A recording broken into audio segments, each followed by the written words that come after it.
আপনার কি থাইরয়েডের সমস্যা? তাহলে ঘরোয়াভাবেই নিয়ন্ত্রণ করুন খাওয়া দাওয়ার মাধ্যমে। থাইরয়েড হলো আপনার ঘাড়ের সামনের দিকে অবস্থিত একটি ছোট্ট প্রজাপতি আকৃতির গ্রন্থি, যা শরীরের অনেক সিস্টেমে গুরুত্বপূর্ণ ভূমিকা পালন করে। যখন আপনার এই গ্রন্থির সমস্যা হয় তখন প্রায়শই চিকিৎসার প্রয়োজন হয়। তবে বাড়িতে আপনার থাইরয়েডকে সুস্থ রাখার প্রাকৃতিক উপায়ও রয়েছে। নারকেল তেল, এতে স্বাস্থ্যকর ফ্যাটের পরিমাণ বেশি থাকে এবং সুষম খাদ্যের সংমিশ্রণের সাথে ব্যবহার করলে এটি থাইরয়েড গ্রন্থির উপকারে সাহায্য করে।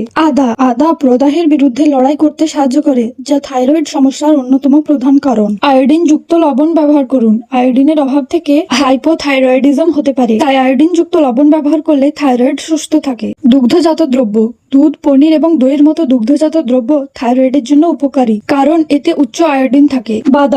বাদাম প্রোটিন, ফাইবার এবং খনিজ পদার্থের একটি ভালো উৎস এবং থাইরয়েডের সঠিক কার্যকারিতার জন্য সবচেয়ে উপযুক্ত। থাইরয়েডের সমস্যা নিয়ন্ত্রণে রাখার জন্য ডাক্তারের সাথে পরামর্শ করা গুরুত্বপূর্ণ। তবে এই তালিকাভুক্ত ঘরোয়া প্রতিকারগুলি ব্যবহার করে আপনি থাইরয়েড ওষুধের পার্শ্ব প্রতিক্রিয়া এড়াতে পারেন।